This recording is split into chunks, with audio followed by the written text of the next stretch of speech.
నూజివీడు పట్టణ శివారులోని శ్రీజ్ఞాన సరస్వతి అమ్మవారి ఆలయంలో చిన్నారులకు శుక్రవారం సామూహిక అక్షరాభ్యాసాలు నిర్వహించారు. ఈ సందర్భంగా ఆలయ అర్చకులు మాట్లాడుతూ అమ్మవారి జన్మ నక్షత్రం వసంత పంచమి పర్వదినోత్సవాన్ని పురస్కరించుకుని ఏటా చిన్నారులకు అక్షరాభ్యాసం నిర్వహించడం ఆనవాయితీగా వస్తున్న సంప్రదాయమన్నారు. తెల్లవారుజాము నుండి ఆలయంలో విశేష పూజలు నిర్వహించామన్నారు. నేడు ఆలయ ప్రాంగణంలో భారీ అన్నసంతర్పణ నిర్వహించామని, భారీగా తరలివచ్చిన భక్తులకు ఏ విధమైన ఆటంకం కలగకుండా ఆలయ నిర్వాహకులు అన్ని ఏర్పాట్లు చేశారు అని అన్నారు. అధిక సంఖ్యలో హాజరైన భక్తులకు ఎక్కడ ఇటువంటి ఆటంకాలు, తోపులాట జరగకుండా ముందు జాగ్రత్త చర్యగా నూజివీడు డీఎస్పీ ప్రసాద్ ఆదేశం మేరకు పట్టణ సీఐ సత్య శ్రీనివాస్ ఆధ్వర్యంలో పోలీసు బందోబస్తు ఏర్పాటు చేశారు.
श्रीमात्रे नमः।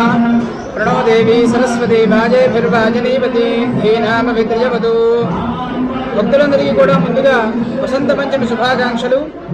ఆంధ్ర భాషలుగా ప్రసిద్ధి చెందినటువంటి నూజివీడు పట్టణంలో ఉన్నటువంటి శ్రీ సరస్వతి దేవాలయంలో తెల్లవారుజామున 3:30 నుండి కూడా 21 ద్రవ్యాలతో అభిషేకాదులు, అనంతరం విశేష అలంకరణ, సహస్రనామార్చన, పుష్పార్చన, అట్లాగే ఉదయం 7 గంటలకు చిన్నారులకు అక్షరాభ్యాసాదులు, ఉదయం 9 గంటలకు భక్తుల గోత్రనామాలతో అక్షరాభ్యాసం చేయించుకునేటటువంటి పిల్లల పేర్ల మీద లక్ష్మీ గణపతి సహిత నవగ్రహ సహిత మహాసరస్వతి మూల మహామంత్ర హోమ నిర్వహించడం జరుగుతుంది. మధ్యాహ్నం 11:30 నుండి వేలాది భక్తులుగా తరలి వస్తున్నటువంటి సరస్వతి దేవాలయంలో గొప్ప అన్నదాన కార్యక్రమం జరుగుతుంది. సాయంత్రం 6 గంటలకు మన నూజివీడు సరస్వతి దేవాలయంలో ఆలయంలోనే ప్రదక్షిణ పూర్వకంగా సరస్వతి అమ్మవారి ఊరేగింపు వైభవోపేతంగా జరుగుతుంది. కావున ఈ యొక్క కార్యక్రమాన్ని భక్తులందరూ కూడా వీక్షించి చక్కగా అమ్మవారి కృపకు పాత్రలు కావలసిందిగా కోరుచున్నాము. శ్రీ సరస్వతి దేవాలయ కమిటీ నూజివీడు. ఓం సరస్వతి నమః. ఈరోజు సరస్వతీదేవి అమ్మవారి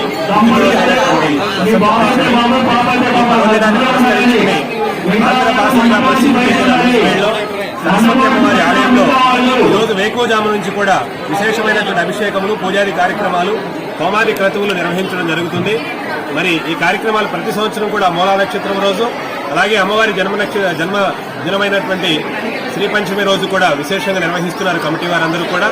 మరి ఈ కార్యక్రమాల్లో ఉదయం నుంచి కూడా అభిషేకాలు, అలాగే శ్రీ లక్ష్మీ గణపతి హోమము, అలాగే సామూహిక అక్షరాభ్యాసాలు, అలాగే అన్నదాన కార్యక్రమాలు నిర్వహిస్తున్నారు. ఈ కార్యక్రమాల్లో దేశం నలుమూల నుంచి కూడా విశేషంగా భక్తులు పాల్గొని వారి యొక్క భక్తి శ్రద్ధలతో అమ్మవారిని సేవించి పాత్రలవుతున్నారు. మరి ఈ కార్యక్రమాల్ని ఎంతో భక్తి శ్రద్ధలతో నిర్వహిస్తున్నటువంటి కమిటీ అధ్యక్షులు శ్రీ గోపినేని రామకృష్ణ గారు, గౌరవాధ్యక్షులు శ్రీ నాని గారు, అలాగే కోశాధికారి గారు శ్రీ పర్వతనేని వెంకటకృష్ణరావు గారు, అలాగే పర్వతనేని వెంకటేశ్వరరావు గారు ఈ కార్యక్రమాలన్నీ కూడా ఎంతో చాకచక్యంగా, మరి అక్కినేని బెనర్జీ గారు ఎంతో ముందు చూపుతో ఈ కార్యక్రమాలు నిర్వహిస్తున్నారు. అమ్మవారి మీద ఉన్నటువంటి భక్తితో విశేషంగా భక్తులు ఈ కార్యక్రమానికి హాజరవటం, పూజాది కార్యక్రమాల్లో పాల్గొనటం, అమ్మవారి తీర్థప్రసాదాలు స్వీకరించి అమ్మవారి కృపకు పాత్రలు అవుతూ ఉన్నారు. ఇక్కడ అక్షరాభ్యాసాలు చేయించుకుంటే పిల్లలు భవిష్యత్తులో మంచి స్థితికి వెళ్తారనేటువంటి ఒక గొప్ప నమ్మకం ఉంది. ఆ నమ్మకం చేతనే ఆంధ్ర భాషగా ప్రసిద్ధి చెందినటువంటి నూజివేడికి భక్తులందరూ కూడా విచ్చేసి ఇవాళ ఉదయం నుంచి సాయంత్రం వరకు కూడా అమ్మవారి సేవలో తరిస్తూ ఉన్నారు. మరి ప్రతి సంవత్సరం కూడా ఇలాగే జరుగుతున్నాయి. దినదిన ప్రవర్ధమానం అవుతున్నటువంటి శ్రీ సరస్వతి దేవి యొక్క ఆలయం మరి ఇంకా ప్రపంచవ్యాప్తి పొందాలని చెప్పి ఆకాంక్షిస్తూ ఉన్నాము.